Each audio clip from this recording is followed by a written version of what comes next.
Folks, Black Star Network is here. Hold no punches. I'm real revolutionary right now. Support this man, Black Media. He makes sure that our stories are told.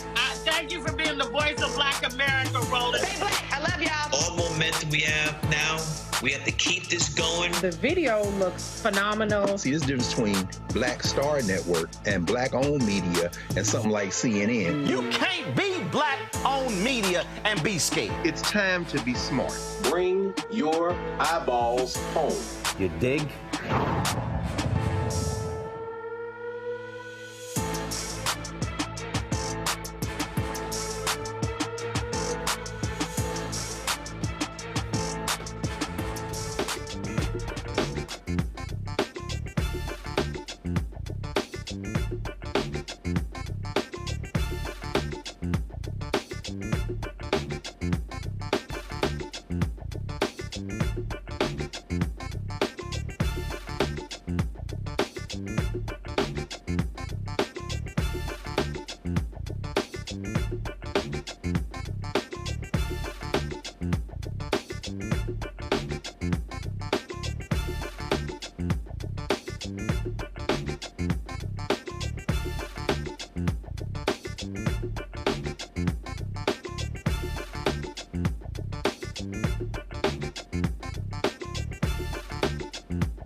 Hey, folks, today is Wednesday, March 20th, 2024. Coming up on Roland Martin Unfiltered, streaming live on the Black Star Network. Oh, Elon Musk continues to lie about DEI and this whole notion that we're going to have folks just dying because of unqualified pilots and doctors. Michael Harriot with The Root breaks it all down as only he could. He'll join us on the show. Also, a report from the Democracy and Power Innovation Fund says millions of black and brown voters are missing or incorrectly listed in U.S. voter databases. We'll discuss that as well. Plus, another black female DA is being targeted, this time in Alameda County, California. Pamela Price is facing a recall. She will join us on the show as well. Plus, Donald Trump gets the green light to appeal Georgia Judge Scott McAfee's decision to keep Fani Willis on his election case. Two former Mississippi white deputies get their prison sentences for the torture of two black men. We'll also recap last night's Netflix red carpet premiere of their new movie, Shirley, regarding Congresswoman Shirley Chisholm, starring Regina King. It is time to bring the funk on Roland Martin Unfiltered on the Black Star Network. Let's go. He's got it. Whatever the biz, he's on it. Whatever it is, he's got the scoop, the fact, the find. And when it breaks, he's right on time and it's rolling. Best believe he's knowing. Putting it down from sports to news to politics. With entertainment just for kicks, he's rolling. It's on go, roll, y'all. It's Roland Martin, yeah. Rolling with Roland now. He's funky, he's fresh, he's real, the best, you know he's Roland Martin now.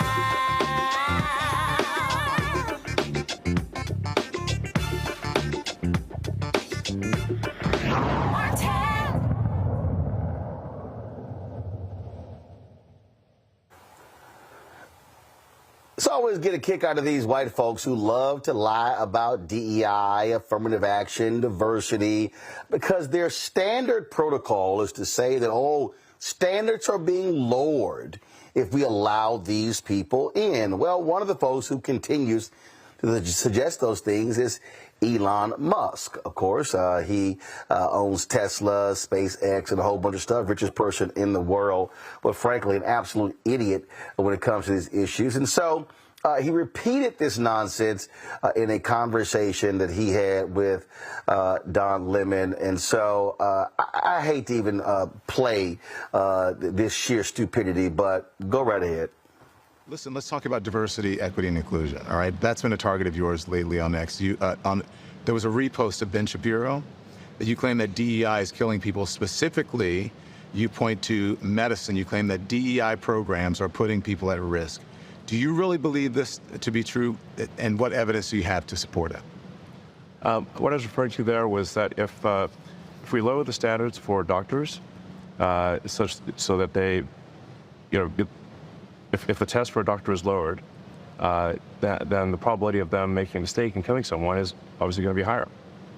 Wait, say that again. I'm not sure I understand what you said. I want to make sure I understand what you're saying. Yes, if the standards for passing medical exams and becoming a doctor, or especially something like a surgeon, if the standards are lowered, then the probability that the surgeon will make a mistake is higher. They're making mistakes in their exam. They may make mistakes with people, and that may result in people dying. What evidence do you have, though, that they're lowering the standards? There's no evidence of that. I believe there is. There's no evidence of that, Elon. What is the evidence? I believe they have literally lowered the standards at Duke University, and that is what the article was referring to. There's no evidence. Saying they have not lowered the standards? There's no evidence about lowering standards, and I think that there is. Leave that as a false statement you're making. Okay, well, we'll figure it out. Yeah. I think the interesting thing is, when this is posted on the X platform, there will be a whole bunch of things that rebut what you said and what I said. Correct. And so people can then make their own decision based on the replies and the rebuttals and the community notes. I think that's fair. But I do think that on this particular topic, I do think that you and Ben Shapiro are reaching in about this, because there was what Ben posted said that people were, he gave instances of people who were deliberately harming people. Nowhere in the thread does Ben suggest at all, I should say, that anyone is being killed as a result of DEI. That's purely speculative.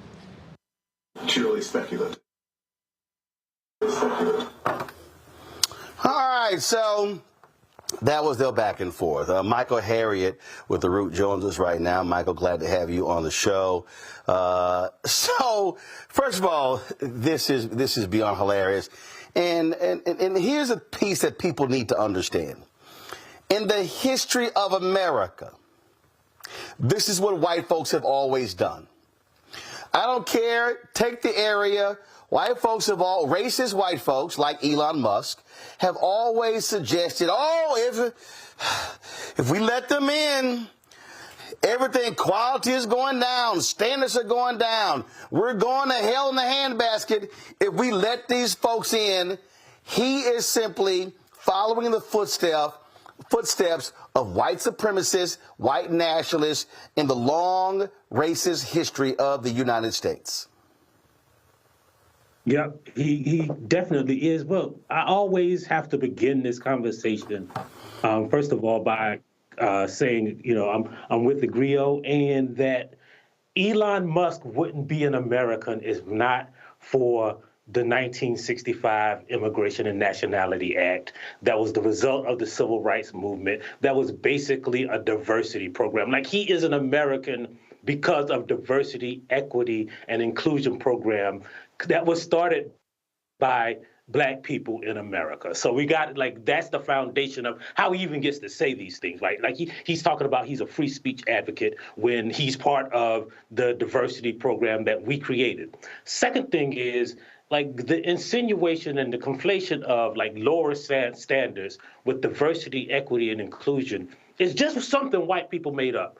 None of those programs lower standards to get Black people included or to get more Black people in leadership. None of them do. It's literally illegal for us, a college or a job or a company to do that. They don't lower standards. He's making it up. The whole thing is premised on a lie. And the thing is that they believe it just because they say it and because they heard it from other white people. And that's the whole thing that you have to start with.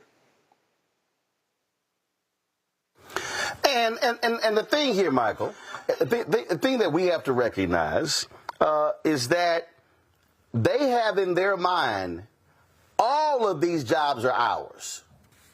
So how dare any of you step into our area? We're smarter. We're better. When he was attacking pilots, he was saying, "Oh, let's show these scores." And so Elon Musk is using this to attack people. I remember the University of I remember when during Jim Crow, all these white folks at the University of Texas were concerned about black people coming in, and the president, being the University of Texas, goes, "Oh, don't worry about it. We have a secret weapon to deal with these Negroes. It's called standardized testing. They're not going to be able to pass the test." In your Twitter thread, you broke down how, first year, yep, in terms of how black and minority students operate. I think it was at Duke in their medical school. But then you show after that first year, they were kicking ass and taking names. That's the stuff they never want to talk about. Right, because first of all, everyone at every college, like every scholar knows that standardized tests don't predict anything. Like all the colleges know it. And so when these colleges who are using data to say, hey, we might as well get rid of this standardized testing and use another metric to determine who we admit into our school, white people, because of the racism that has been embedded in their history and in their culture, they think that you are lowering standards by getting rid of something that doesn't measure anything anyway. But because they have historically performed well on a test that was, if you look at the history of the SAT, it was created to exclude non-white people. Because white people perform better on it, they think that their high test scores is indicative of their merit, of the fact that they belong there. It's proof that they are smarter than all of the other people who have been traditionally excluded. So that's what they start with. And then when they see you getting rid of those tests, when they see more black students coming in, because what schools are doing is using other metrics that are not culturally biased, as they know that the SAT is, as they know that most standardized tests are, they feel like something is being taken from them, because when it really comes down to it, if you measure how smart someone is objectively, they don't have that advantage, right? They don't have the advantage of a system and a test and a whole education complex that was built to promote them. And when they see those things being dismantled because they are inaccurate, not just to get black people in, because ain't no school, no traditionally white education system in America or institution in America has just graciously decided that we want more black people. It don't happen, right? They're using metrics to get more students, better students in, because the college landscape is very competitive, right? And so when they use better metrics and the white people don't have the advantage that they used to, they think they're being discriminated against. And that's at the foundation of this entire argument. Well, Michael, I think about Mary Fisher, who sued the University of Texas. And when the case with the Supreme Court, what was discovered was, you thought black and minority people took your spot. No, it was white students who had lower scores, but they were much broader students. It was white folks, and that's the whole deal. And with the Elon Musk of the world, and I laid this out in my book, White Fear: How the Browning of America is Making White Folks Lose Their Minds. This is all a part of this white fear. It's the attacks on CRT, DEI, affirmative action. They're going after every program. Because here's what I say. White folks are scared. Racist white folks like this are scared to death to compete. And people need to understand, this ain't a conservative thing. It's some white liberals who think the exact same way. They are afraid to death that their kids are not going to have the same white advantages that they had. And they now say, damn, we got to compete against these black folks and Latinos and Asians and Native Americans. They didn't have to compete that same way before when it came to fellow white folks. And what's interesting about what they believe and what you just said, right, just as that case is the University of Texas, right, is that when you go to these colleges, right, and you look at the collection of students who didn't make the standards to get in, it's mostly white kids. Remember a couple of years ago when those researchers did that study on who got into Harvard and Yale and Ivy League colleges, and they found out that most of the people who got in through a legal loophole was the white people, diversity admissions, children of donors, children of people who work at the universities. Those were the white kids who got in. And if you removed affirmative action, what would happen is those white kids still wouldn't get in. But if you remove legacy admissions, if you remove the children of donors from those loopholes, more black kids would get in. And in a sense, right, those black kids who are at those institutions are upholding the tradition and the reputation of those institutions for those mediocre white kids who get in through those legacy admissions and all those legacy donor loopholes that the black kids don't have access to.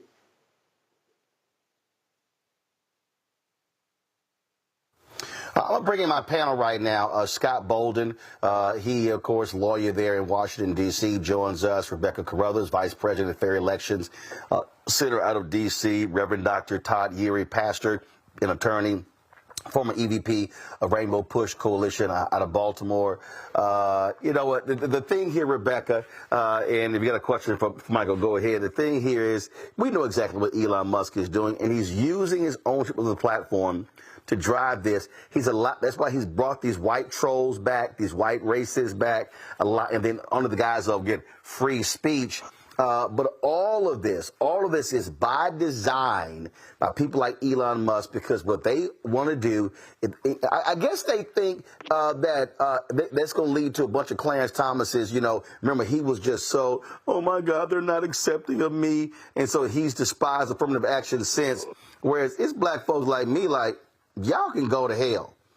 Y'all can try to question us all you want to, but we know we belong in every damn room we're supposed to be in. Well, here's the thing. Elon Musk is operating the way I would expect a South African who financially benefited from racist apartheid to act. He is not a creator. He is a taker. He purchases companies after the creation has occurred, but he hasn't shown that he has specific individual thought where he's able to create and become a billionaire. Instead, he's able to purchase and then further increase his wealth. So my question to you, Michael, is, I'm thinking about what even happened in Alabama today, and I'm thinking about Birmingham Mayor Woodfin, who's saying, hey, if the Alabama legislature decides that they want to attack DEI in the state of Alabama, he's going to call for many of the five-star recruits and other top recruits to boycott Alabama sports. What do you think it'll take for these racist-led legislatures to understand that DEI is not going to go anywhere, even if they try to legislate it out of the state? Well, so I actually talked to Woodfin about this. I interviewed him and wrote about it about a week ago. And one of the things, first of all, again, just like Elon, these anti-DEI legislators aren't smart. They just have authority and power because they're white in a state that they have, taken control of the political system. But one of the things that they don't realize, like that law technically outlaws the NCAA, which requires a diversity part of every single individual football and athletic program, right? And when white folks realize, and we know they believe in DEI Saturdays. Michael, we know they believe in DEI on Saturday afternoon. and what someone should do, right, is take the playbook that these anti-abortion activists should do and sue one of these schools who has the NCAA football team on the basis of it's against the Alabama law now, so y'all got to shut down the football team, right? Like, get an injunction against the football team, and that will either make them rescind the law or do without their favorite Saturday pastime. You know which one white folks are going to choose in Birmingham. And Woodfin makes a great point that he had to raise money. He started this initiative, right, called the Promise Initiative, right, that literally gives every child in Birmingham, a 95% black city, a opportunity to get their education paid for. Everyone who graduates in the city and goes to a 4-year or 2-year institution, right? He had to raise that money for himself. And then he sits back and watches the University of Alabama and Auburn, which is my alma mater, parachute in to recruit kids to go to these schools, like literally land helicopters on the football field and say, will you come to our school and we'll give you this money? But they won't help any of those other kids. And now they are ignoring this DEI, this new DEI law, on the grounds that we want to stay out of politics. And that's the advantage that whiteness gives them. Scott. I don't know why we even listen to white people talk about DEI and racism, because they are the least qualified to define it. Think about it. One, so whenever they talk about it, they talk about it with ignorance and with white privilege. So Elon Musk's racism is even worse than what you all have discussed. Think about it. That in their mind, the only way black people could get into law school and medical school is for it to have a lower standard, right? And the history of affirmative action has never dictated that lesser qualified people of color be admitted or be given jobs. It had never been that. It's to cure past races and discrimination and prejudice against those who were qualified but denied, right? So now they have bastardized the whole piece rooted in ignorance and white privilege. What does their white privilege tell them? No. These spots that they did not earn, that they think they're entitled to, are now, from a fairness standpoint, being taken up by black and brown people who are qualified. But the only way they can justify it in their minds because of their white privilege is to say we're underqualified or that the standards were lower. Usually there's a range of scores and a range of numbers that give you a grade. So the idea that if you got a lower grade, if this top was 1,000 and you got 950 or even 750, that somehow you're going to make a mistake operating on somebody or you're going to make a mistake flying a plane is just completely nonsensical. But this is the rhetoric, right? Because we know that the browning of America, as Roland often says, they have scared the hell out of them, and they've got to do something to try to equalize it in their minds, because in 40 or 50 years, whatever that year is, in 2043, they're going to run out of arguments because it's going to be a country of color. So is there a question in there? Yeah, it's a question. Anybody disagree with anything I just pontificated on? Well, the deal, you said, first of all, you said, why do we listen to them? And here's the reality, Michael. They hold power. And so what they're doing is they hold the power. You look at the lawsuits being filed. You obviously look at the Supreme Court affirmative action decision. You look at the lawsuits against the Fearless Fund. They're going to target everybody in corporate America, all of these programs. And so the programs that have been created, that have created some opportunities, and let's be clear, it's not like it's been just a plethora. Creating some opportunity, they are going to go after every single one of these programs, and folk had better understand what's going on. And we're now going to actually see if our so-called allies in corporate America have the intestinal fortitude, Michael, to actually stand up and fight them. Yeah, and it's exactly what you guys said, because what we have to remember, first of all, is that these standards that we're talking about, right? Like, you never hear these people who are so concerned about the state of the education system crusading about why majority black schools are underfunded at about $2,226 less than majority white schools. They don't care about that. They don't care about the SAT being culturally biased. They don't care about schools in majority black neighborhoods having even smaller libraries. They don't care about the lack of the gap in access to internet. They don't care about any of that. It's only when they get to college or have to interact with white institutions do they think of these inequities, right? And they think of it in their favor. But the reality is, right, the truth is, like, the reason they listen to these people is not because power, Roland, and I hate to disagree with you, but it's just because they're white, right? Like Christopher Rufo, who started this whole CRT thing, he don't have no power. He don't have no he's not educated. He's never spent a day being educated or experienced in the educational system. He literally has no credentials or nothing. Well, no. So here's the thing. First of all, you're right. Michael, you're right. He does it, but you have conservatives who have supermajorities, Florida, Texas, Mississippi, Alabama, Tennessee, South Carolina, North Carolina, Arkansas, again, Texas. And so the Rufos of the world, they create the template. And look, he's already said it. He said point blank, what we do is we create these things in the conservative echo chamber. Then we drive it there. Then what we want to do is we now want to embarrass so-called liberals or mainstream media to force them to cover, and then boom, they're like, yo, we got them. I mean, I remember when he went on Joy and Reed show discussing CRT, and people were like, yo, man, Joy killed him, and I said, wasn't a good move.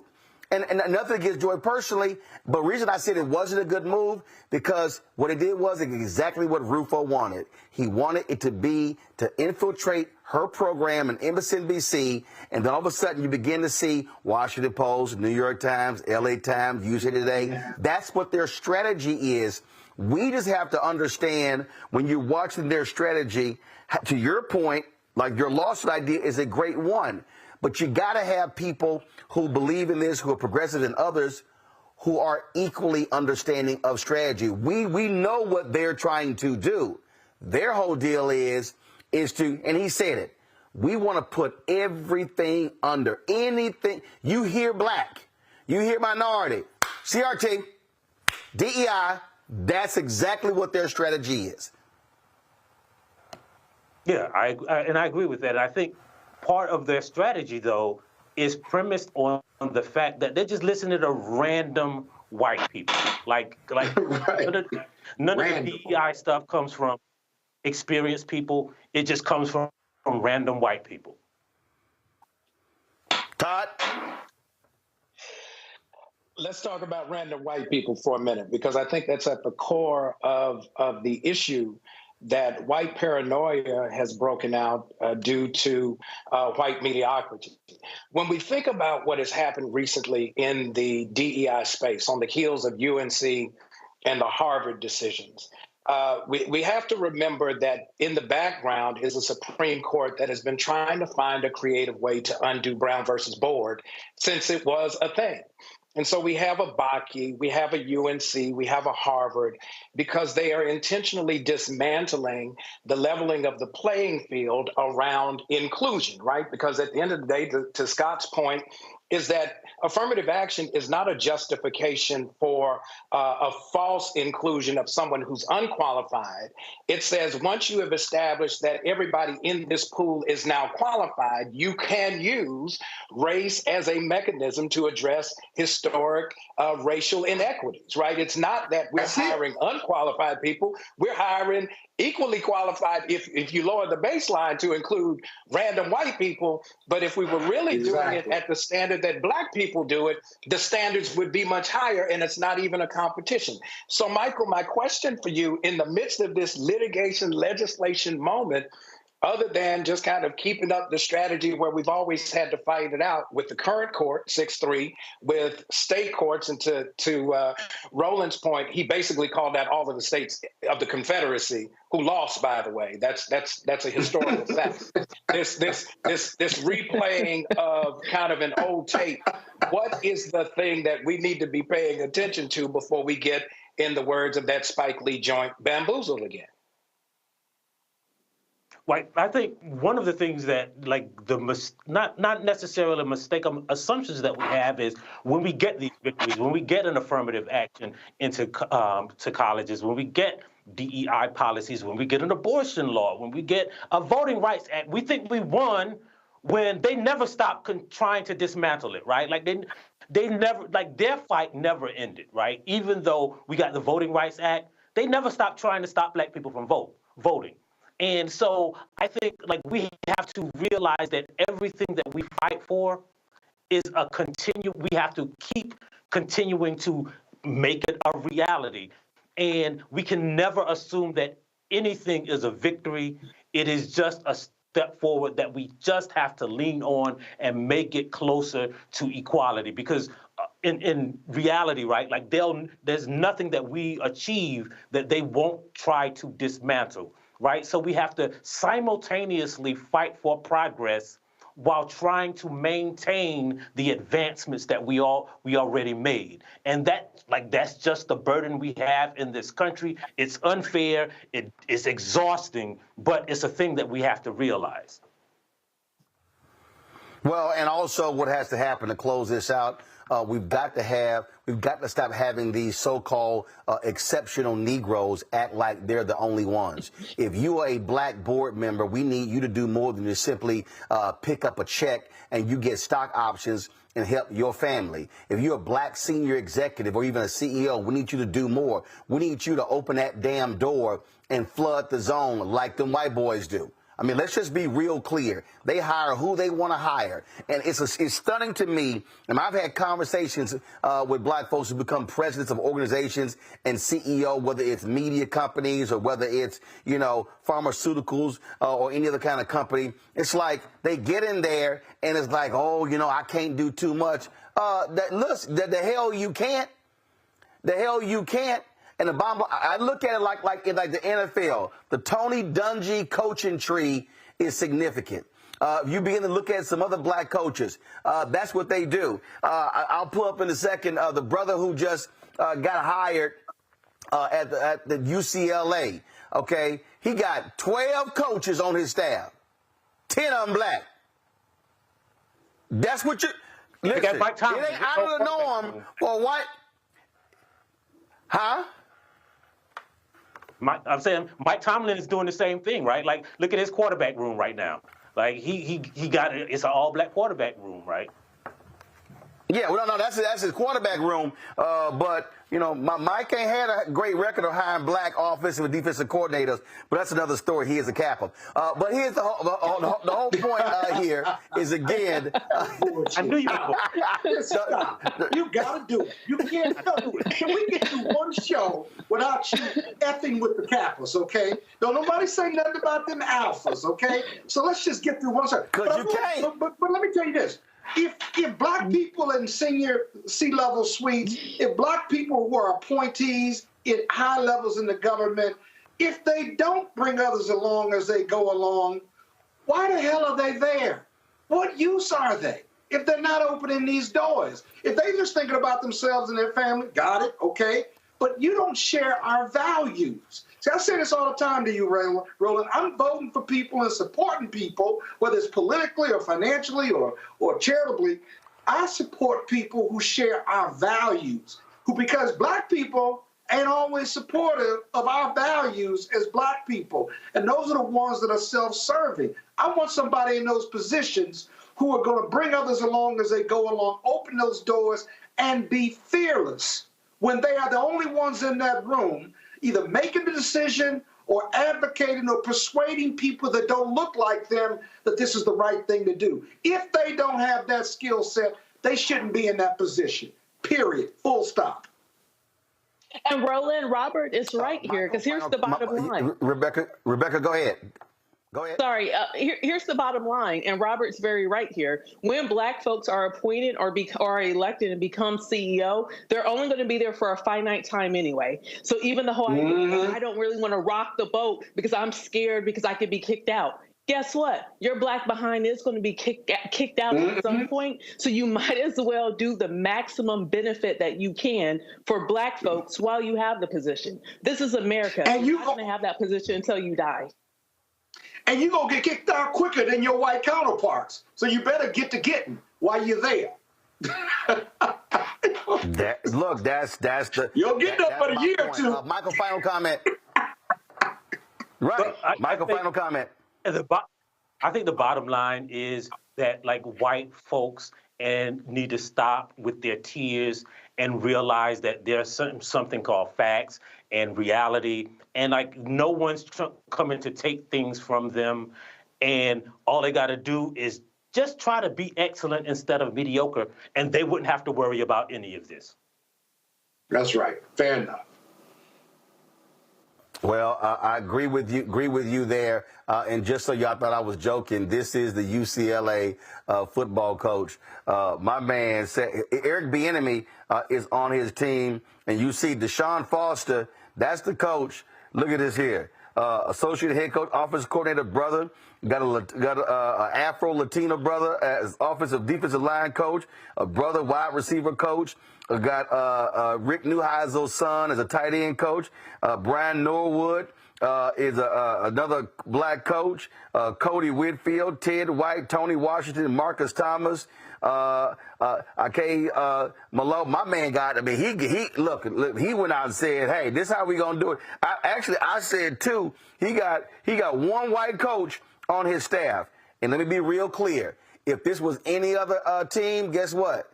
And they had one black coach, would nobody be saying nothing because they used to that. They used to that. That's how you do it.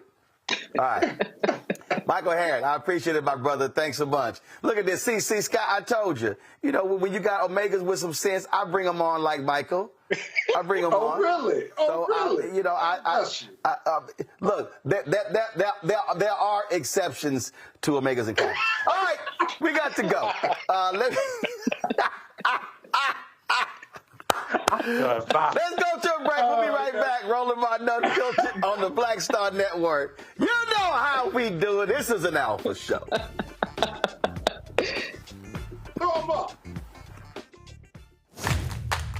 I have something I want to tell you. I am running for president. Of the United States? Holy. I'm paving the road for a lot of other people looking like me to get elected. Brooklyn's first black representative. You're about to make history. You want to be president? You ain't no man. Maybe we should find your mother. All you got is your one vote. You sound just like every other politician. Do I look like every other politician? Freedom! Truly, you can't win. And why can't I win? I have an opportunity to make a difference. This isn't a campaign. It's a joke. The only thing anybody's going to remember is that there were a bunch of black folks who made fools of themselves. See too much suffering.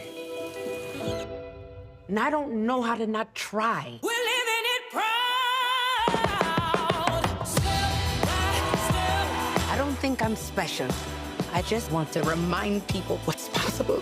We need something that's going to make some noise. The Black Panthers and Shirley Chisholm.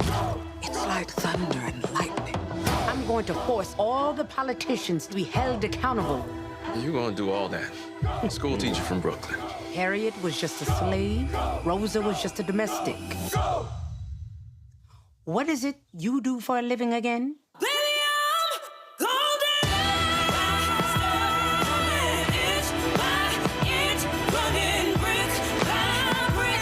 The people of America are watching us.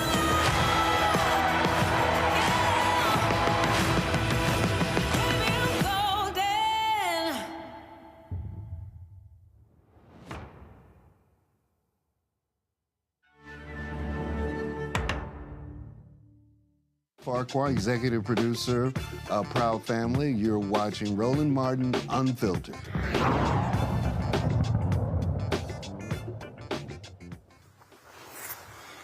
25 million black and Latino voters are missing or incorrectly listed on databases. This is according to a report from the Democracy and Power Innovation Fund. Databases are sold by folks in politics and used by campaigns to conduct voter outreach. Joining us right now is Miriam McKinney-Gray, the founder and CEO of McKinney-Gray Analytics. She analyzed the data based on U.S. Census records, joins us from Elk Ridge, Maryland. Glad to have you, Miriam. So of the 25 million, where are they located? Are they dispersed evenly across the country, or are they in a lot of southern states? Hi, thank you for having me. I want to say that first of all. This is across the United States generally. So this number is based on Stanford research that was published a couple of years ago that talks about the issue of voter file missingness. They use survey data, they go and they talk to people in their homes, and then they compile the results of being able to match two voter files. So in the end, what they found was that Black and brown people were missing or mislisted at a much higher rate than white counterparts, and this is across the country. So what I did was I really took the census citizen voting age population data and did a broad estimate of how many people are missing across the United States. And look, that's a big number. And look, that's margins of victory. Again, Sherry Beasley lost Chief Justice of the Supreme Court of North Carolina by 401 votes. You look at Biden-Harris winning Georgia, winning Arizona, winning Nevada. And so this matters. And what we see is these Republicans in a lot of these places, removing folks from the voting rolls. The Supreme Court allowed that to happen. It was a white man in Ohio who actually sued. The Supreme Court said, yeah, y'all can go ahead and remove him. And just because he hadn't voted in several different elections, and they are using these methods to purposely trim folks off because that can make the difference between winning and losing. Absolutely. And one question that I've often fielded after publishing research on this topic is, why are folks missing? What are the reasons why, approximately 25 million, and this is likely on the lower end of the estimate, if you take into account the fact that the census routinely undercounts Black and brown communities, so the number is likely higher. I field the question, why are folks missing? And one of the number one reasons is voter file purges. So, after a certain amount of time, if you haven't voted or say you've moved or whatever reason, whatever the reason may be, you could be purged, from your state's voter file. And this could be erroneous.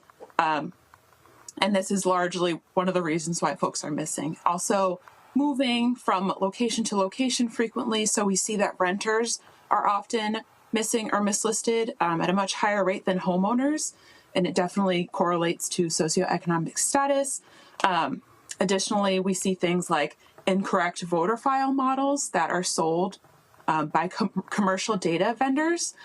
They can incorrectly predict whether or not you're a Black person, whether or not you're white.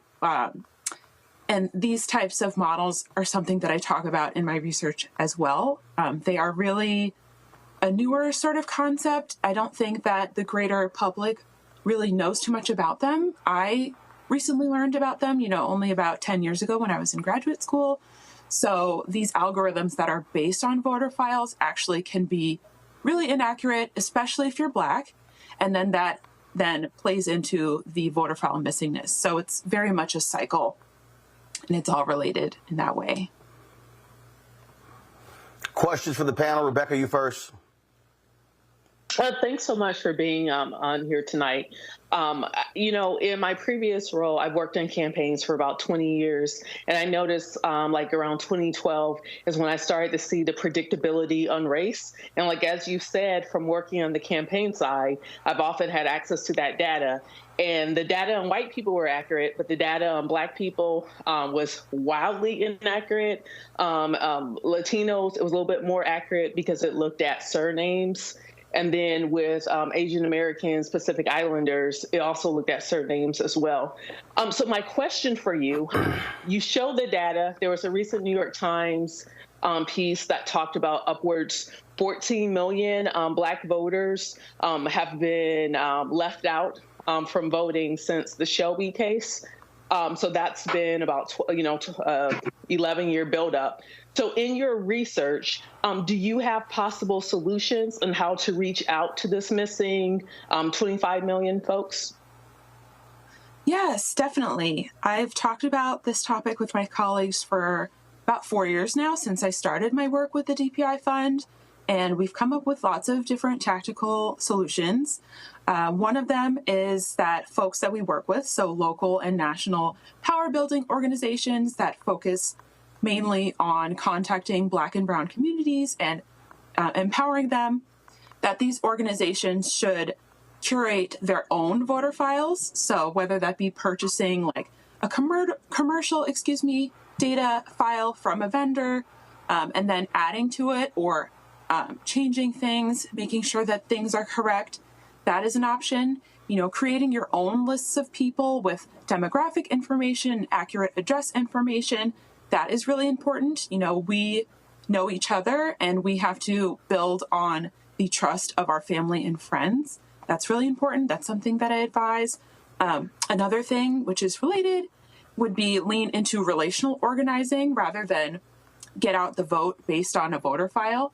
So again, family and friends, making sure that you are creating text campaigns at your organization so that folks can make sure that they are reaching out to 10, 20 folks within their own communities and then getting information from them.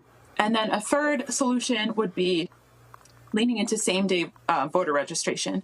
So many U.S. states have this ability. I think it depends on the type of election in some states, but the ability to register to vote on the same day of an election is important. And if you can get out that knowledge and information to the people in your membership bases, that can be really pivotal and important. Todd? I'm interested in the disaggregation of some of the numbers. The Electoral College elects the president, so it's not a popular vote. And when we look at where these purges are taking place, has there been any look back on the outcomes of elections to see what these purges have actually turned into in terms of real-time election results that could have swung the other way had the purging not taken place? Definitely. So 2 of my colleagues at the DPI Fund, one, her name is Liz McKenna. She's now at the Harvard Kennedy School. And another, my colleague Tianyi Hu, does data analysis alongside myself. They put together a report. They've been working on it for a while, but I believe it recently published, where they looked at winning the Midwest. So recent elections that were happening in states like Michigan, Minnesota, and they looked at the voter file purges that actually happened over the past, I think it was at least 5 or 10 years. And they compared the margins of victory in those years. And it really is the case that these voter file purges are affecting elections, in my opinion, and that we would be winning more of them if these voter file purges were not happening. Like thousands of people, right? And then you compare it to how many votes won that election, either one way or the other, and it's those thousands. So this is really the topic that I think could make or break an election, especially this year. Scott? Yeah, thank you for being on. But the 25 million, the analysis can't end there. I mean, think about it. I understand the strategies for going after them, but if I'm purged from a voter roll and I'm a voter, I registered, then why is the onus on us to go back and get those voters? How come those 25 million voters aren't raising their hand or screaming or showing up to vote, and they're not on the roll and they're not registering again? I mean, aren't the 25 million missing people from the voter roll, aren't they partly responsible if they don't try to vote or fix what's wrong with them? I'm not blaming them, but I'm kind of partially blaming them. What's your analysis say about that? Yeah, that is a really good point. I've thought about that as well. I would say that mainly what has fueled me in continuing this research and when thinking about that question is the outrage I feel about how these systems, I feel, particularly circumvent marginalized communities, so Black and Brown people, and what it feels to be on purpose. So when you start to look into like issues of voter file missingness or vote propensity being so inaccurate for Black people, it feels like it's all done for a reason, and maybe it is. But I would say that if you're a person who's missing from a voter file, it's likely that you're never going to be contacted by a traditional campaign or even maybe even a state-based campaign, right? They're not going to see you. They don't know where you live. They have no idea who you are. And so how would they ever be able to help you and give you some information? They wouldn't. And so with popular methods that currently exist in politics, yes, these millions of Black and brown people are completely invisibilized, left in the dark. And while, like you said, as adults, it is partially our responsibility to maintain awareness of things going on, I would also say that the white people who aren't missing from voter files don't have to deal with this, right? They get sent mailers, they get called, they get people showing up to their houses, canvassers. They don't have to remember every little thing. People are showing up to their door to remind them. Yeah, so but white people get purged too. Are you saying white people don't get purged? I guess what I'm saying is that 25 million Black and brown voters have to be affirming in some way, shape, or form. They've thought enough about voting to register, and now they get purged. They know about elections coming up. I mean, how come they're not voting or trying to re-register or doing something to effectuate being invisible voters? I want to share the responsibility with, because how come Black people aren't affirmatively trying to re-register or vote? Well, Scott, because first of all, no, because Scott, let's be real clear. Hold on one second. Then I'm going to Rebecca. Let's be real clear. First, a lot of people don't necessarily know the elections are coming up. I mean, I'm telling you right now, as somebody who has been on the road, not everyone knows. Let's also talk about elections. When we talk about elections in this country, obviously the presidential election gets all of the attention. But you got any number of elections, state, county, school district, bond initiatives or whatever.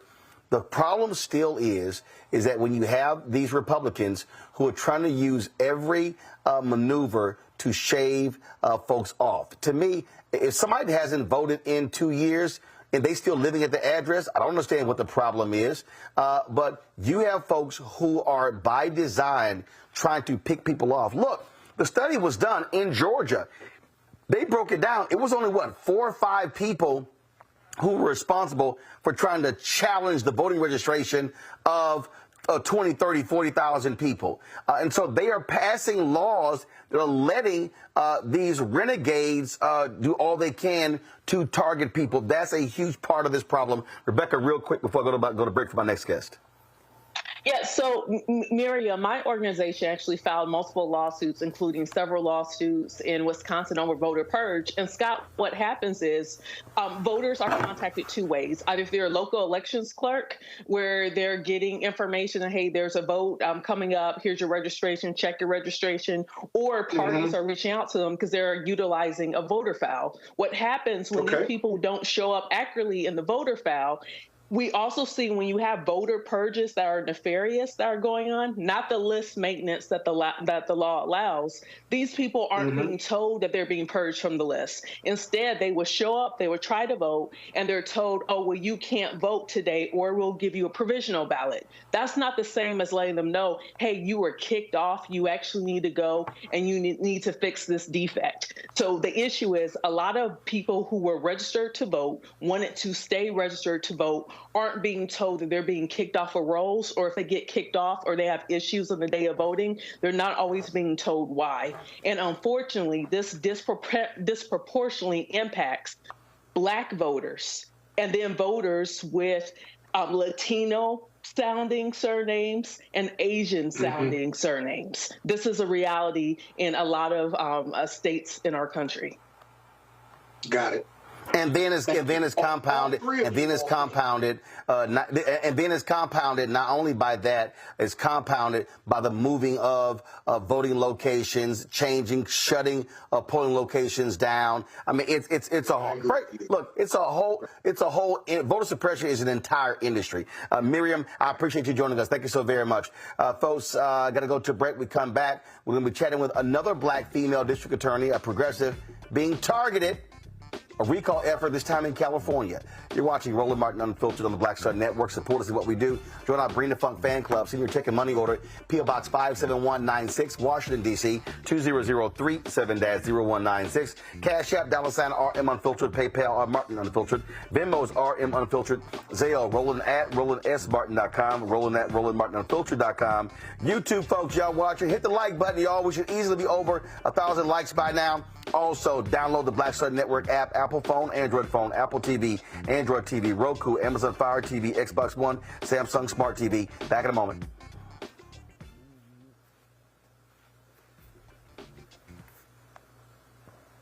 Janet actually called me, and she said, "Do you remember us having an argument in the studio, whatever, whatever?" And I said, "No, not really, because we never argued in the studio." And she said, "Well, there's this piece we found, and can you come over and watch it with me?" And I said, "Sure." And I went over and watched it, and I loved it. I just started laughing. I said, "This is great. This is great, Janet." And she said, "Okay, so you're okay with this?" I said, "Yeah, I'm fine with it."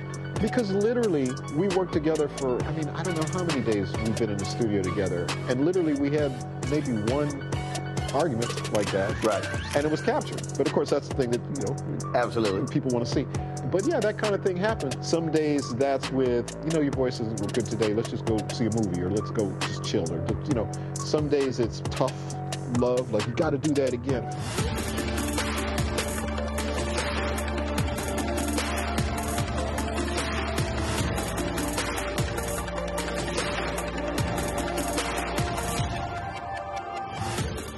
Sherry Shepard, and you know what you're watching, Roland Martin Unfiltered.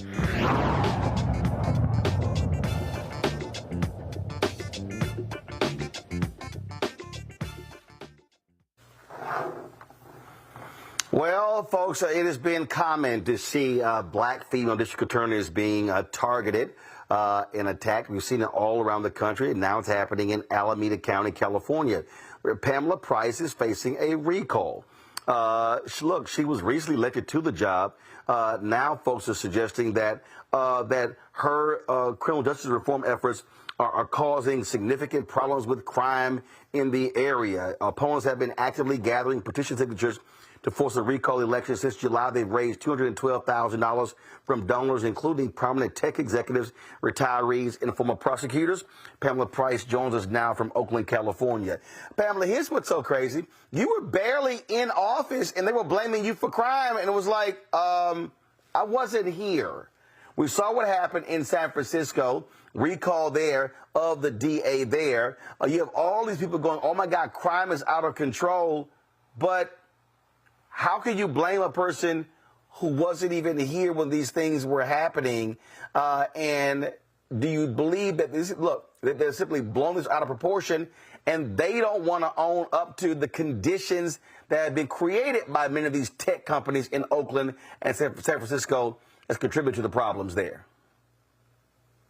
Clearly, what has inspired the attacks against me is politics. It was a political attack against progressives, and particularly progressive district attorneys, and certainly as a black woman, I have experienced it at the most extreme level. But it's not an accident. It's very intentional. And so it's very unfortunate that my community has been targeted as well. On that particular point, so you were elected DA when? I was elected in November of 2022. And we took office in January of 2023. And you're right. While I was still unpacking boxes, assessing where we were going to land in the office, they started a recall. Okay, so you've been in office now 15 months? And yeah, they were citing,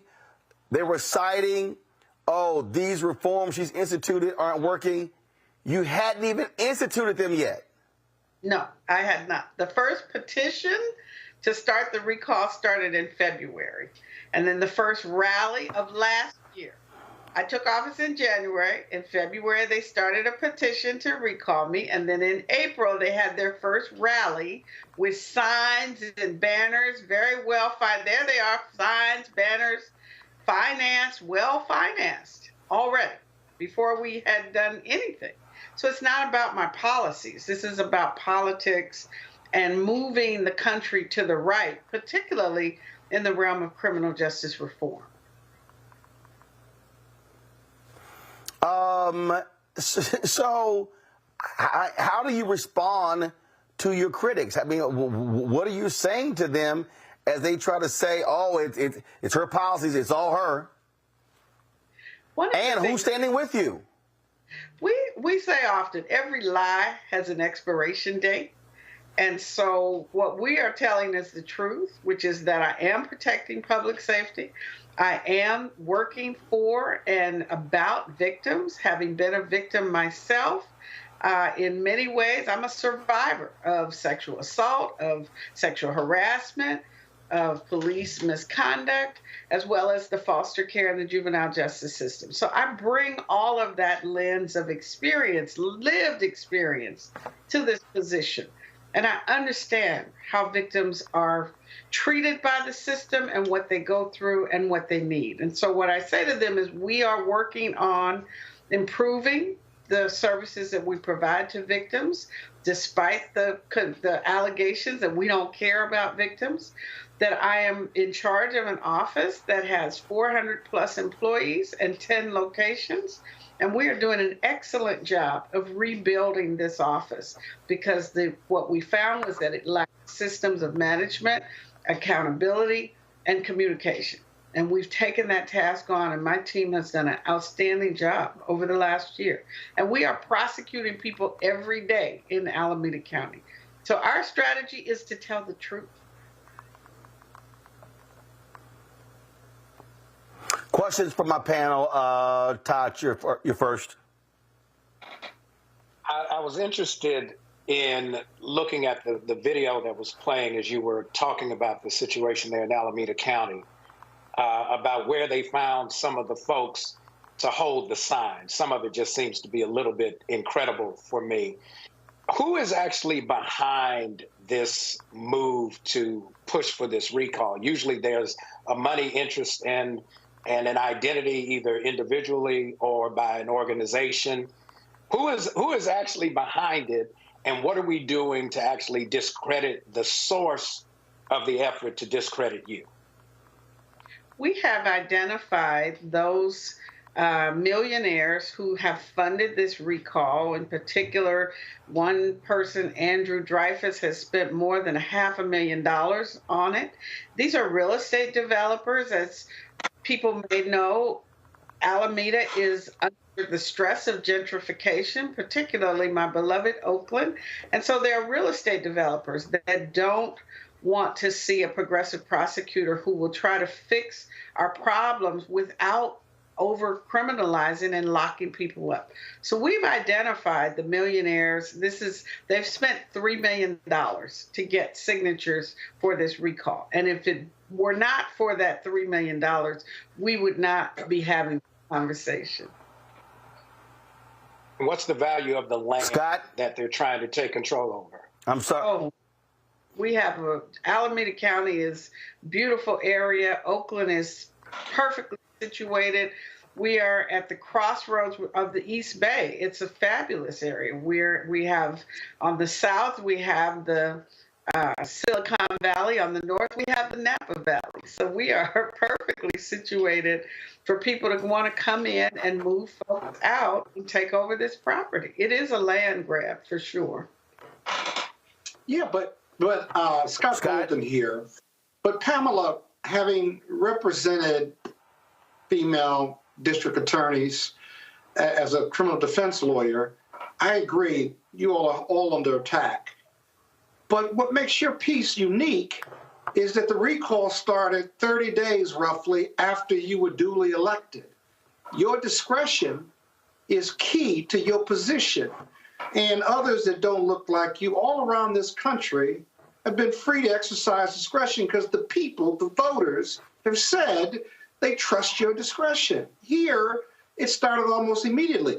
I understand what you're saying about the tech people and the real estate people, but they're not even in your bailiwick. They're businesses, of course, but you've only been in office about a year.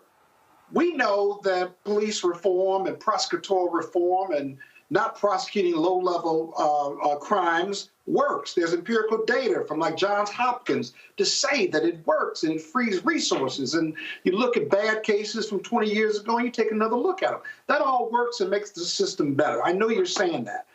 But there's got to be something else at work here, because I'm a former prosecutor. I've been in criminal defense for 30-plus years. You just got in. There's got to be something else. I mean, maybe they don't like your hairdo, but that's no reason to recall you. My goodness. Well, I like your hair, by the way. I'm using a silly example. I'm using a silly example as to why someone would get recalled within a year, within months of being elected by the people. Yeah, they liked my hair well enough to elect me to this position. Right, right. I am the first non-anointed, non-appointed district attorney in Alameda in 100 years, since Earl Warren left. And you are absolutely right. Before I was elected... Whoa, I'm sorry. Hello, I'm sorry, Pamela. Repeat that again? I am the first non-anointed, non-appointed district attorney in Alameda County in 100 years. So, so basically, the powers that be in Alameda County did not pick you. The people did. That's exactly right. The people elected me. It's the first time we actually had a choice where the incumbent was not on the ballot since 1938. And before that, Earl Warren was appointed in 1925. Yeah, it was an open election, Roland. They've just been appointed by our Board of Supervisors. And before I was elected, nobody was questioning what the district attorney was doing, what her policies were, what the practice was, who was being hired. None of that was even reviewed, much less challenged in the way that I have been. Wow. Wow. So where does this recall effort stand? Where does it? So is what? How many signatures do they have to gather to trigger an actual recall election? So the problem in Alameda County, we have a charter, and it's not a problem. Our charter is the law of our county. The charter has one number. The state law has another number. So when this started, the charter was the law, but the Board of Supervisors and the county knew, because no one had ever done this before, that the charter had problems. They weren't going to be able to comply with the charter. And so they started picking and choosing what parts of the charter they liked and what parts of the state law they liked. So they picked the part of the charter that said they needed 73,000 signatures. The charter also says that those signatures should be gathered by people who vote, are registered voters in Alameda County. They decided they didn't have to follow that part. The charter also says that the registrar has to count the ballots, the signatures, and verify the signatures within 10 days. They decided they didn't have to follow that part. So we are beyond the 10 days. We don't have, the only law that we have right now is the charter, but they're not following the charter. They're picking and choosing pieces from the state law. All right, then. Well, we'll keep monitoring and see what happens there.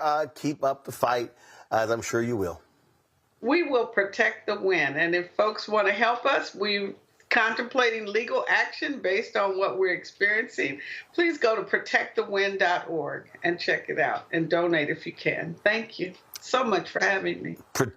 Protectthewin.org. Pamela Price, we appreciate it. Thanks a lot. Thank you. Take care. Bye. Former Mississippi cops, racists, they get their sentence. One of them is going to spend a long time in jail, hoping not to drop the soap. I'll tell you about it when we come back. Roland Martin Unfiltered on the Black Star Network. I have something I want to tell you. I am running for president. Of the United States? Holy. I'm paving the road for a lot of other people looking like me to get elected. Brooklyn's first black representative. You're about to make history. You want to be president? You ain't no man.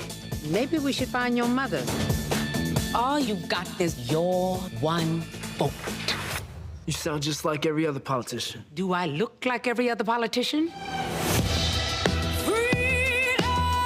Truly, you can't win. And why can't I win? I have an opportunity to make a difference. This isn't a campaign. It's a joke. The only thing anybody's going to remember is that there were a bunch of black folks who made fools of themselves. See too much suffering. And I don't know how to not try. We're living it proud. Step by step. I don't think I'm special. I just want to remind people what's possible. We need something that's going to make some noise. The Black Panthers and Shirley Chisholm. It's like thunder and lightning. I'm going to force all the politicians to be held accountable. You're gonna do all that. School teacher from Brooklyn. Harriot was just a slave. Rosa was just a domestic. What is it you do for a living again?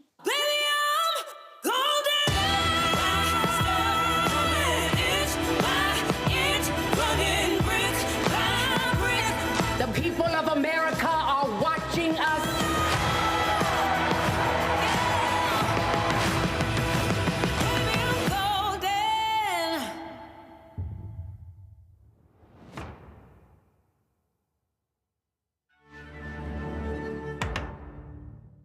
Hey, it's John Murray, the executive producer of the new Sherry Shepherd Talk Show. You're watching Roland Martin Unfiltered.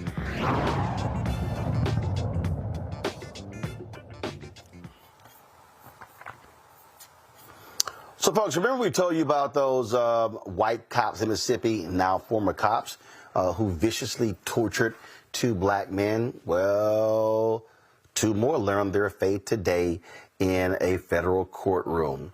Daniel Opdyke was sentenced to 17 and a half years in prison for the January 2023 racially motivated torture and sexual assault of Michael Jenkins and Eddie Parker, as well as a subsequent plan to cover up their crimes. Opdyke cried during the sentencing and said that his time in prison so far has helped him reflect on how I transformed into the monster I became that night. Christian Dedman will spend 40 years in prison for his role in torturing Jenkins and Parker. Former Rankin County Sheriff's Deputy Brett McAlpin and former Richland police officer Joshua Hartfield will be sentenced on Thursday. Hunter L. Ward and Jeffrey Middleton were sentenced on Tuesday to 17 and a half and 20 years in prison. You know what, Todd, if I had to play a song right now, it'd probably be my homeboy from Houston, Scarface. No tears.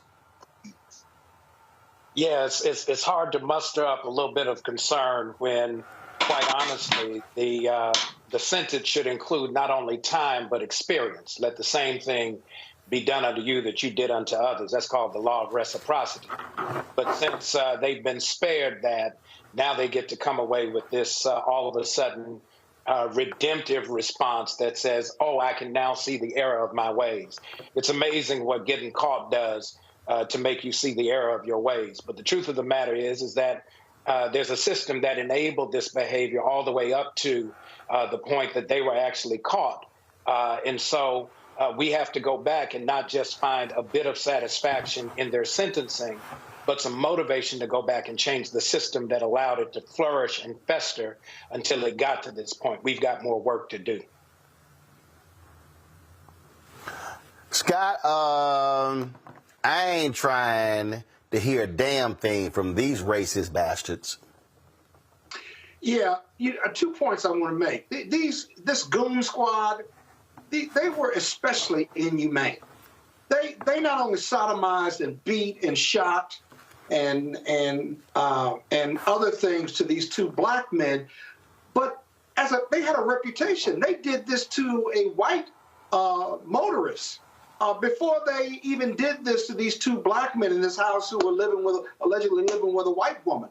This is like something out of a movie. I mean, this is just pure evil. That's the first thing. Second thing is, Todd is right. The sheriff, this goon squad, The sheriff knew about this goon squad. Everybody on the force knew about this goon squad because you can't have a name like goon squad without it being known. And so talking about the festering and the system, this comes from leadership. Because if leadership knows about it and tolerates it, then leadership needs to go. The sheriff of this county or this police department, the lead, right? He's still there, and he can only say they went rogue. They didn't go rogue. They went inhumane. I mean, it's just beyond just police brutality. If you can get beyond police brutality, they really did a number on these two black cats, as well as a white motorist. How often do you see facts like that with these 4 or 5 really bad cops that were allowed to stay on the force under the name of goon squad? And so that's the problem with local and federal police departments. The leadership at the top does not keep their own people accountable. Then they come in when something goes wrong like this, very wrong. Then they want to do cleanup, Band-Aid, and keep their jobs. The problem is, if you tolerate bad apples, you're as bad of an apple if you tolerate it as the bad apples that maimed and killed and brutalized innocent citizens. Full stop. You know, Rebecca, what amazes me is to listen to these folks, these sheriffs and others. Oh, we were just unaware of these things. Man, cut this crap out. That's bullshit. First of all, we are not talking about major cities. We're talking about small towns. They knew about these goons. They knew about these thugs. And so I'm not buying none of that crap. None of it. Not at all. Not at all. Over and over, Rebecca? constantly say, oh, it's just a few bad apples. But here's the thing. I'm convinced each time that we cover stories like these is that anytime you have an inherently racist institution that was created post-slavery to make sure the newly freed black folks were under heel, or to force these newly freed black folks back into indentured servitude, aka sharecropping. And then when we saw the rise in prisons as a way to have free labor through the 13th Amendment, the more I'm convinced these are racist institutions. So I don't even think a racist institution, the way we're seeing the outcome with many law enforcement agencies in this country, I don't see how there is reform. So, you know, when George Floyd happened, there were many folks who were up in arms saying defund the police. And a lot of people who were dealing with respectability politics said, well, no, we need police. Do we? Before we had this modern day law enforcement agencies that do very anti-black things, we had Pinkertons, we had detectives. Those were people who actually solved crime. Instead, we're seeing state-funded and state-allowed terrorism on black people in this country that unfortunately is happening at the hands of law enforcement. So at some point, we have to figure out with whether or not if this is working for us. And it's very clear each time we cover stories like this that this status quo is not working for us. Not just not working for black folks, but it's not working in this country. No, it's not. But look, I appreciate again an aggressive Biden-Harris Department of Justice Civil Rights Division that did their part here and got these guilty pleas. And so again, I hope these thugs stay in jail for a long time and say hello to all the brothers y'all might encounter while you are there. All right, control room, do y'all have a Jasmine Crockett video? All right, y'all, earlier today, this is going to be our last story, today on Capitol Hill, they had another one of those stupid impeachment discussions that hasn't gone anywhere. Democrats are roasting these fools. Woo, but that was nobody roasted them like Texas Congresswoman Jasmine Crockett. I just had to play this here, and I can't wait to get the panel's reaction to this. Roll it!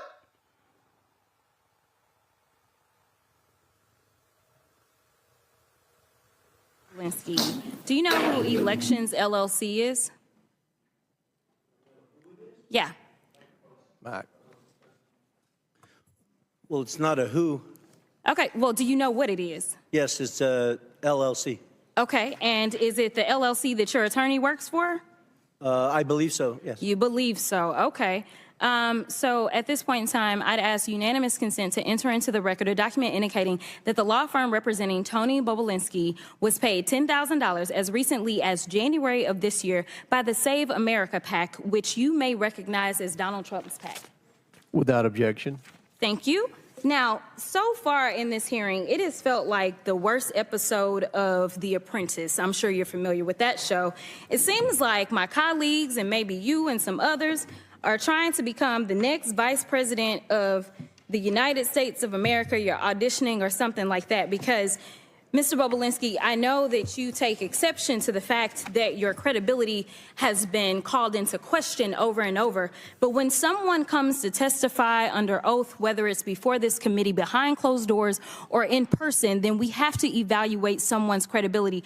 And sir, I definitely have always had issues with your credibility, as I know that you are very well aware of. So let me remind you of what happened behind closed doors. Well, you should ask Ro Khanna about my credibility. I haven't asked you a question. Okay? You are? When I haven't. So when I ask you a sorry. question, that's when you answer. Otherwise, I'm talking. So, excuse me? With my time, because it's my time, I want to be clear that when we were behind closed doors, you called a number of people liars. You called the Wall Street Journal liars. You called Cassidy Hutchinson a liar. You called the FBI a liar. You called Rob Walker a liar. You called James Gilliar a liar. You called Hunter Biden a liar. You called Jim Biden a liar. And just today, you added to your list, you called my colleague, Congressman Mr. Goldman, a liar as well. It seems like, according to you, the only person that's telling the truth is you, and everyone else is lying. But I want to move on to something else. Is that a question? It's not a question. Oh, okay. You'll know when I ask you a question, I promise. Thank you. So, the other thing that I want to talk about is the fact that my colleague from the other side of the aisle talked about the company that we keep. And she wanted to go through a list of people that she felt like were bad company because right now the majority has been relying upon the testimony of someone who's currently sitting in federal prison. And we know that your company is the company of somebody who's been found liable of fraud, as well as defamation, as well as sexual assault, and for whatever reason can't pay his bills at this point in time. But I'm going to ask Mr. Parnas, so this is a question to him. Are you aware if Trump had any associates that have been found guilty of anything? Yes, lots of them. Lots of them. Me included. You included. Okay, so when you were called here to testify, you weren't called here to testify for any other reason than to tell the truth. Is that correct? Yes, Congresswoman. Now, we started this whole sham off because of the 1023. And that was debunked by you, was it not? Yes, Congresswoman. Way before we started this impeachment inquiry. And you mentioned a number of times this guy by the name of Rudy Giuliani. Yes. Now, you know, everybody is so stressed about the fact that Hunter ain't here today. But, you know, Hunter came and testified behind closed doors for over 6 hours. And every single one of them, they weren't limited to 5 minutes. They could ask whatever they wanted to. And there is a full transcript of his testimony. So I don't know what else they wanted to do besides the fact that they wanted to put on a show. But let me tell you something. This whole thing is based upon something that Giuliani came up with. Yes. And we tried to subpoena him that's what I remember. If anybody else remember, we asked, we said, hey, we should subpoena Giuliani. But, you know, kind of like when we were trying to get his cell phone, they shut it down, right? Like, they don't want the facts. But you would agree with me that considering the fact that you were working under Rudy Giuliani at the time that you went over to Ukraine, that he has maybe some valuable information that he could offer this committee as to whether or not there's anything that we should be investigating in the first place. Absolutely, Congresswoman. I wish that this committee would subpoena Rudy Giuliani, put him under oath alongside me to get to the bottom of the truth of what actually happened in Ukraine and to the manipulation that Trump and Giuliani and the team went to do. I agree with you, but somehow it doesn't look like we're going to get there, and I thank you for your time. Oh, another BS hearing, Scott. And she was just like on his ass. She's like, is that a question? Yo, you know when I ask your ass a question. She's a sharp legislator, sharp lawyer, I think, who just happens to be a black woman. And I say it like that because I don't like undermining her excellence by saying she's a strong black woman. No, she's a strong, bright, capable legislator who happens to be black. That's my new thing. And I'll be honest with you, I've seen her in action a few times on the Hill at these hearings, and she's young, you know, and she's fearless, and she's a lion or a lioness, and I got to tell you, she's going to be a weapon. And she my congresswoman in the future. Is she really? She's your congresswoman too? I thought you lived in Virginia. Yes. No. Hold up. No. Not too. Let me explain something to you. No. Let me explain. See again, though. See you Kappas. See you uninformed Kappas. Is that what you say? You uninformed Kappas. Let me listen. You uninformed Kappa. Listen to me. Let me explain something to you. Texas has a homestead law. So my home there is my homestead. I am still registered. See, right there. See what happened? You ain't informed. Because you Kappas have limited knowledge of America. Rebecca, what you saw there was you saw her. Rebecca, you saw her checking. You saw her checking him, Rebecca, and he tried to get a little froggy. She's like, all right, don't jump.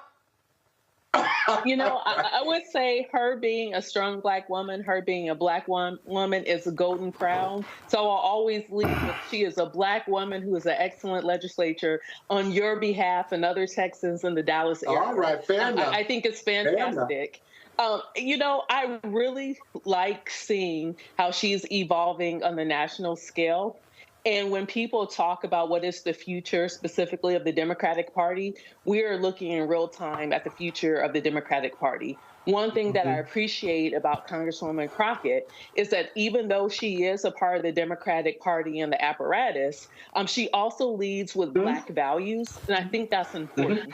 Don't just be elected to Congress as a black woman, as a black legislator, but also make sure that you are leading with black values that brings the entire community along. So I appreciate watching her in action. Todd? It was reminiscent of what I've seen my mama do in the house many a time. Let me assure you that if you dare come the wrong way, mama has a can of whoop ass right here by the side. And she's going to keep her curls in place. She's not going to lose her dignity. But when it's all said and done, if you decide you want to talk back to me, you will know when I ask you a question when I'm done talking.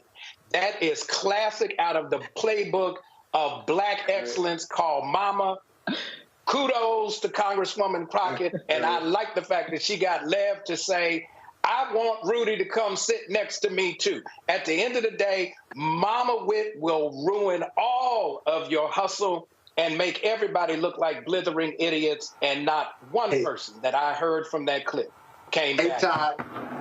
Hey, Todd, the only thing she left out was absolutely. Bring a switch with you. That part. Bring that switch. Well, we only reserve that for unruly Kappas. All right, Todd, Rebecca, Lil Kappa, Scott Bolden. Go right ahead. We appreciate. Say my name. Say my name. What? Aloysius. Say my name. Yeah, Aloysius. Your driver's license. Well, first of all, what was your? Look at that. Look, you got Todd throwing the ice up. So you got Rebecca over there. Rebecca, ain't you AK? Yes, I am. First Sam. All right, we got.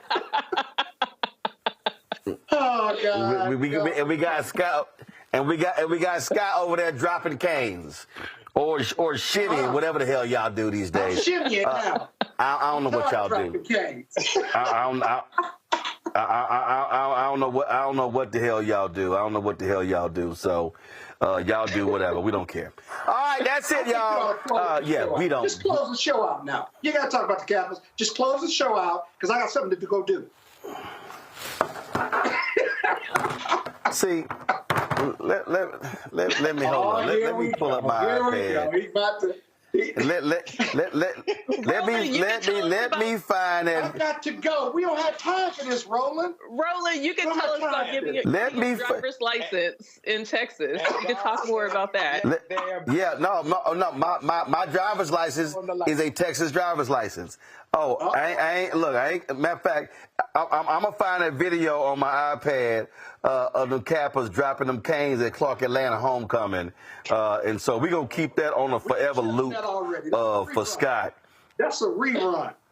No. We gotta count. Actually, no. You gotta count with me. You have to count the number of times the cane was dropped. I think we got to at least 6 or 7 times before it was over. Scott, y'all always drop it. Scott, y'all always dropping canes, so hell, that ain't nothing new. Hey, man, I got to go, though. It's like Groundhog Day. Pressing conference. I got to do a conference call, man. I'll look at the cane dropping later. Yeah. I'm out. Hey, Todd, great talking to you. Yeah, all right, Kappa. Great seeing you, man. Holla. All right, folks, that's it for us. I appreciate it. Folks, we're gonna be restreaming our red carpet from the Shirley red carpet last night. The movie on Congresswoman Shirley Chisholm airs on Netflix. It drops March 22nd. And so y'all check it out. We got some great interviews. Go to our YouTube channel, go to Black Star Network app. You can see that. We're also setting up some additional interviews you're going to be able to see as well. So we're definitely supportive of that. Congresswoman Shirley Chisholm, the first black woman elected to Congress, 1968. And so you don't want to miss. Regina King did an absolutely amazing job, directed by John Ridley. So it was fantastic. So y'all be sure to check it out. So, and again, we want to thank Netflix for partnering with us.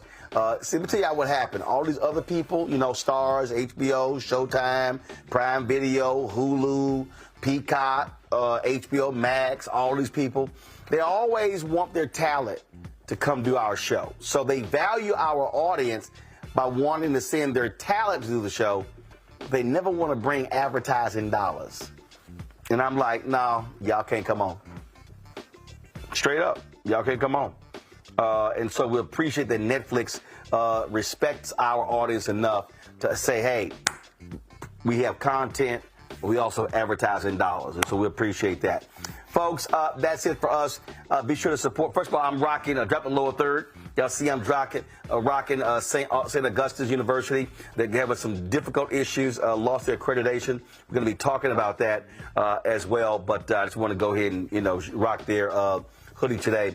Thanks for watching, folks. Be sure to support our Bring the Funk fan club. You can join. The goal is to get 20,000 of our fans contributing on average $50 each. That's $4.19 a month, 13 cents a day. You can send your check and money order to P.O. Box 57196, Washington, D.C., 20037-0196. Cash App, $RM Unfiltered. PayPal, R Martin Unfiltered. Venmo is RM Unfiltered. Zelle, Roland at RolandSMartin.com. Roland at RolandMartinUnfiltered.com. Be sure to download the Black Star Network app. Apple phone, Android phone, Apple TV, Android TV, Roku, Amazon Fire TV, Xbox One, Samsung Smart TV. You can also watch our 24-hour, 7-day-a-week channel right here on Amazon News by going to Amazon Fire. You can tell Alexa play news from the Black Star Network. You can also check us out on Amazon Freevee. First of all, Plex TV. Go to Plex TV, Amazon Freevee, and Amazon Prime Video. Also, y'all, be sure to get my book, White Fear, How the Browning of America is Making White Folks Lose Their Minds, available. Bookstores nationwide. Download the audio version on Audible.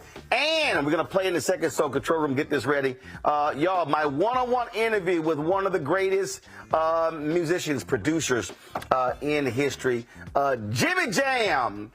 It is live. We're going to be restreaming that. We're streaming it early. I think we're streaming it after the show as well. Right, Keenan? And so here is the promo for my interview with Jimmy Jam. Terry and I, we couldn't play in the white clubs in Minnesota. it felt like such a, strength through adversity type moment that I think black people just have to go through. We have to figure it out. Right. We make lemons out of lemonade, but there's a reason we rented a ballroom, did our own show, promoted it, got like 1,500 people to come out. Clubs were sitting empty. They were like, "Where's everybody at?" And they said, "They're down watching the band you wouldn't hire." So it taught us not only that we had the talent of musicians, but we also had to have the talent of entrepreneurship. It wasn't like a seat at the table. It's like, no, let's build the table. That's right. We got to build the table. And, That's right. And that was the thing. And of course, after that, we got all kinds of offers. Of course. Right, to come play in the clubs. But we didn't do it. You're like, no, we good. No, we're good. We're good. And that's what put us on a path of national. And of course, when Prince made it, then it was like, okay, we see it can be done.